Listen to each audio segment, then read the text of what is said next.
বুদ্ধিমান ব্যক্তি বলতে আমরা সাধারণত বুঝি যারা পরীক্ষায় ভালো রেজাল্ট করেছে বা যারা কোনো প্রশ্নের উত্তর সহজে দিয়ে দেয় এরকম মানুষদের, বা যাদের কোনো বিষয় নিয়ে অনেক জ্ঞান থাকে ইত্যাদি।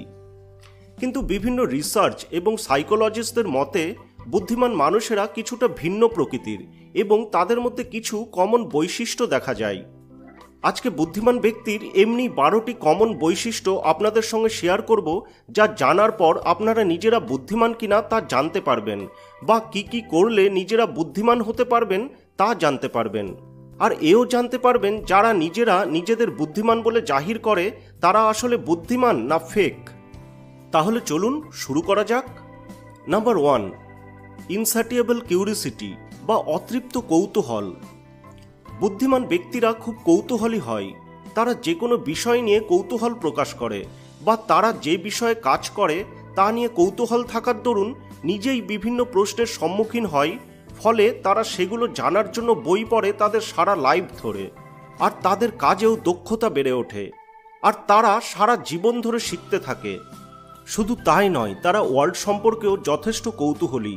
তারা সমস্ত কিছুতেই কৌতূহলী। বুদ্ধিমান মানুষেরা তাদের প্যাশন নিয়ে খুব এনগেজ থাকে, নিজেকে প্রশ্ন করে কে, কি, কখন, কোথায়, কিভাবে, কেন ইত্যাদি ইত্যাদি। তারা জানতে পছন্দ করে অন্যান্য মানুষদের কালচার, পশুদের ইতিহাস এবং এই সমস্ত পৃথিবীকে বৃহৎভাবে। Number 2, open মাইন্ডনেস। আপনাদের আশেপাশে অনেক মানুষ দেখতে পাবেন যারা নিজেদের মতামতটাই সঠিক বলে ভাবে এবং প্রতিপন্ন করে। তারা ওটা ছাড়া আর কিছুই ভাবতে পারে না। কিন্তু বুদ্ধিমান মানুষেরা যে কোনো বিষয় বা পরিস্থিতিকে ভিন্ন ভিন্ন দিক থেকে বিচার করে। তারা নিজেদের মতামতেই স্থির থাকে না, ফলে তারা যে কোনো সিচুয়েশনেই সঠিক এবং বাস্তবিক সিদ্ধান্ত নিতে পারে। Number 3, being the silent type.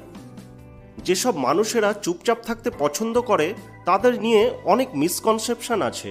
তারা সামাজিক নয় ইত্যাদি। কিন্তু বুদ্ধিমান মানুষেরা চুপচাপ বেশি থাকে। তারা অন্যদের কথা শোনে, সেখান থেকে নিজেরা নতুন কিছু শিখতে চায় এবং সবার মতামত শোনার পরে চিন্তাভাবনা করে নিজের মত প্রকাশ করে। তাতে সমস্ত জিনিস শুনে নেওয়ার পর সঠিকভাবে যে কোনো জিনিস বিচার করার টাইম পায় এবং সঠিকভাবে মতামত পোষণ করতে পারে। Number 4, high adaptability. জীবন সবসময় সহজভাবে চলে না। জীবনে অনেক রকম বাধা বিপত্তি আসে, বিভিন্ন সিচুয়েশন আসে, সেখানে মানুষ ভেঙে পড়ে। বিভিন্ন বাধা ও চ্যালেঞ্জেস আসে যেগুলো মানুষের এগিয়ে চলা বন্ধ করে দেয় ও মানুষকে হতাশ করে তোলে। বুদ্ধিমান মানুষেরা এইসব সিচুয়েশনের সঙ্গে নিজেদের খাপ খাইয়ে নেয় এবং নিজেকে সেইভাবে প্রস্তুত করে নেয়। তারা যে সমস্ত জিনিস বা সিচুয়েশন নিজেদের হাতে নেই সেগুলো নিয়ে দুশ্চিন্তা করে না, বরং নিজেরা কি করতে পারে বা এই সব সিচুয়েশনে নিজেরা কিভাবে রিয়াক্ট করলে ভালো হবে সেভাবে নিজেকে তৈরি করে নেয়। ফলে তারা বিভিন্ন বাধা বিপত্তির মধ্যে দিয়েও এগিয়ে চলে সাফল্যের দিকে। Number 5, strong self control. বুদ্ধিমান মানুষদের সেলফ কন্ট্রোল প্রচণ্ড বেশি। তারা তাদের ইমোশনকে এমনভাবে কন্ট্রোল করতে পারে যাতে সেগুলো তাদের কোনো ক্ষতি করতে না পারে। যাদের সেলফ কন্ট্রোল প্রচুর, তারা কিছু বলার আগে বা কিছু করার আগে প্রচুর ভাবে যে সেটা কোনোভাবে কোনো ক্ষতি করতে পারে কিনা, এবং যখন তাদের লাইফে কোনো সমস্যা আসে তখন তারা খুব তাড়াতাড়ি সেগুলোকে সলভ করে নিতে পারে এবং সমস্যা থেকে বেরিয়ে আসতে পারে সেলফ কন্ট্রোলের মাধ্যমে। আবার সেলফ কন্ট্রোলের মাধ্যমে তারা খাদ্যাভ্যাস ও লাইফস্টাইল এমনভাবে চেঞ্জ করে ফেলে যা তাদের ভবিষ্যৎ জীবনকে আরও সুখী করে তোলে। প্রতিটি সফল মানুষের মধ্যেই প্রচুর পরিমাণে সেলফ কন্ট্রোল বৈশিষ্ট্যটি দেখা যায়। Number 6, ability to acknowledge faults. বেশিরভাগ মানুষ কোনো ভুল করলে তা স্বীকার করে না। এটা তাদের ইগোতে বাধে। এটা তাদের ভুল, সেটা তারা মানতেই চায় না। কিন্তু বুদ্ধিমান ব্যক্তি কোনো ভুল করলে সবসময় তা স্বীকার করে নেয়। ফলে তারা তাদের ভুল থেকে শিক্ষা নিয়ে পরবর্তীকালে সঠিক কাজটি করে এবং সাফল্যের দিকে এগিয়ে যায়। বুদ্ধিমান ব্যক্তিরা তাদের লিমিটটা জানে এবং কোনো কাজ না পারলে তা স্বীকার করে নেয়। ফলে তারা অন্যদের কাছ থেকে সেটা সহজেই শিখে নিতে পারে। Number 7, sense of humour. Study দেখিয়েছে যে সেন্স অফ হিউমার এবং ইন্টেলিজেন্স একে অপরের সঙ্গে ওতপ্রোতভাবে যুক্ত। অর্থাৎ যাদের কথায় লোকেদের হাসানোর দক্ষতা থাকে তারা বুদ্ধিমান। অর্থাৎ বুদ্ধিমান মানুষদের কথায় এমন রসবোধ থাকে যা অন্যান্য লোকেদের আনন্দ দেয় ও হাসায়।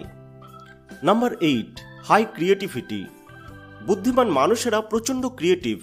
ক্রিয়েটিভিটি হলো বুদ্ধিমত্তার উচ্চতর আকার। বুদ্ধিমান মানুষেরা যেটা করে সেটা বিভিন্ন পার্সপেক্টিভ থেকে দেখতে পারে। তাদের পর্যবেক্ষণ ক্ষমতা উচ্চতর পর্যায়ের, ফলে তারা যেটা করে সেটা অত্যন্ত ক্রিয়েটিভ কাজ হয় ও তারা সেই কাজে দক্ষতার চরম সীমায় পৌঁছে যায় এবং সফলতা অর্জন করতে সক্ষম হয়। Number 9, strong self identity. বুদ্ধিমান মানুষেরা নিজেদের খুব ভালোভাবে চেনে, অর্থাৎ তারা কি কি পারে বা কি কি পারে না তা জানে এবং জানে তাদের যোগ্যতা ঠিক কতটা, এবং জানে তাদের স্ট্রেংথ এবং উইকনেস, তাদের গোলস কি কি ইত্যাদি। ফলে তারা লক্ষ্যে পৌঁছানোর জন্য উইকনেসগুলোর ওপর কাজ করে সেগুলোকে স্ট্রেংথের জায়গায় নিয়ে আসতে পারে এবং লক্ষ্যে পৌঁছতে পারে। Number 10, ability to maintain a variety of interests. বুদ্ধিমান মানুষেরা তাদের মেন কাজের সঙ্গে সাইডে অনেক কিছু করে, যেমন ফুল টাইম জবের পাশে পাশে ছোটোখাটো বিজনেস, অথবা মেন কাজের সঙ্গে সঙ্গে মিউজিক করে বা কোনো ফরেন ল্যাঙ্গুয়েজ শেখে ইত্যাদি, এবং তারা সব কিছু খুব ভালোভাবে মেনটেন করতে পারে। অর্থাৎ তাদের টাইম ম্যানেজমেন্ট সম্পর্কেও বেশ নলেজ আছে এবং তাদের খুব ভালো কার্যকরী মেমোরিও আছে। সাইকোলজিস্ট জ্যাকসনের মতে গুড ওয়ার্কিং মেমোরি এবং জেনারেল ইন্টেলিজেন্স একে অপরের সঙ্গে ওতপ্রোতভাবে জড়িত। বুদ্ধিমান মানুষদের গুড ওয়ার্কিং মেমোরি আছে, মানে তারা তাদের স্কিলকে খুব ভালোভাবে কাজে লাগাতে পারে, তাদের শর্ট টার্ম মেমোরি ভালো কাজ করে, তারা কোনো কিছুতে খুব ভালোভাবে ফোকাস করতে পারে ও মনোযোগ দিতে পারে এবং খুব সহজে একটা কাজের থেকে অন্য কাজে নিজেকে শিফট করতে পারে। নাম্বার 11, প্রিফারেন্স ফর সলিটিউড, অর্থাৎ তারা নির্জনতা পছন্দ করে। বুদ্ধিমান মানুষেরা একা একা থাকা পছন্দ করে, তাদের বন্ধু সংখ্যা খুব কম। তারা জীবনে যত সমস্যা বা চ্যালেঞ্জেস আসে তাদের একাই ফেস করার ক্ষমতা রাখে, কারো সাহায্য ছাড়াই। তারা একা একা থেকে নিজের সম্পর্কে ও জীবন সম্পর্কে বিভিন্ন চিন্তাভাবনা করে, যেখান থেকে তাদের সাফল্যের রাস্তা খুব সহজে বেরিয়ে আসে। তারা জানে বন্ধুবান্ধবদের বেশি সময় দিতে গেলে তার নিজের জীবন নিয়ে ভাবার সময় কমে যাবে, ফলে সফলতা পাওয়া কঠিন হয়ে যাবে। Number 12, sensitivity to others people feelings. বুদ্ধিমান মানুষেরা অপরের দুঃখে সহমর্মী হন। তারা তাদের সাধ্যমতো দুঃখী মানুষের পাশে থাকতে ও সাহায্য করতে পছন্দ করেন। তারা অন্য মানুষদের দুঃখ নিজের হৃদয় দিয়ে অনুভব করতে পারেন। স্টাডি দেখিয়েছে সহমর্মিতা হলো ইন্টেলিজেন্সের একটা পার্ট। এই হলো 12টি লক্ষণ যা বুদ্ধিমান ব্যক্তিদের মধ্যে থেকে থাকে। আপনার মধ্যে যদি তার কিছু কিছু লক্ষণ বর্তমান থাকে তাহলে আপনি অবশ্যই ইন্টেলিজেন্ট, এবং অবশ্যই চেষ্টা করুন বাকি গুণগুলোকেও নিজের মধ্যে নিয়ে আসতে। লাইসেন্স ক্লিনিক্যাল সাইকোলজিস্ট এবং বোর্ড সার্টিফাইড নিউরোথেরাপিস্ট ডক্টর ক্যাথেরাইন জ্যাকসনের মতে এক কথায় একজন অত্যন্ত বুদ্ধিমান মানুষ সেই যে তার থিঙ্কিংয়ের ক্ষেত্রে ফ্লেক্সিবল থাকে এবং নিজেকে যেটা প্রয়োজন সেই মতো চেঞ্জ করতে পারে, এবং কোনো কিছু বলার আগে বা করার আগে বেশ কয়েকবার ভালোভাবে চিন্তা করে নেয়, এবং তারা দক্ষভাবে তাদের ইমোশন বা আবেগগুলোকে ম্যানেজ করতে পারে। ভিডিওটি ভালো লাগলে অবশ্যই লাইক করবেন, বেশি বেশি করে শেয়ার করবেন, আর এরকমই মোটিভেশনাল ভিডিও পেতে চ্যানেলটিকে সাবস্ক্রাইব না করে একদম যাবেন না। দেখা হচ্ছে খুব শীঘ্রই পরের ভিডিওতে। Thanks for watching.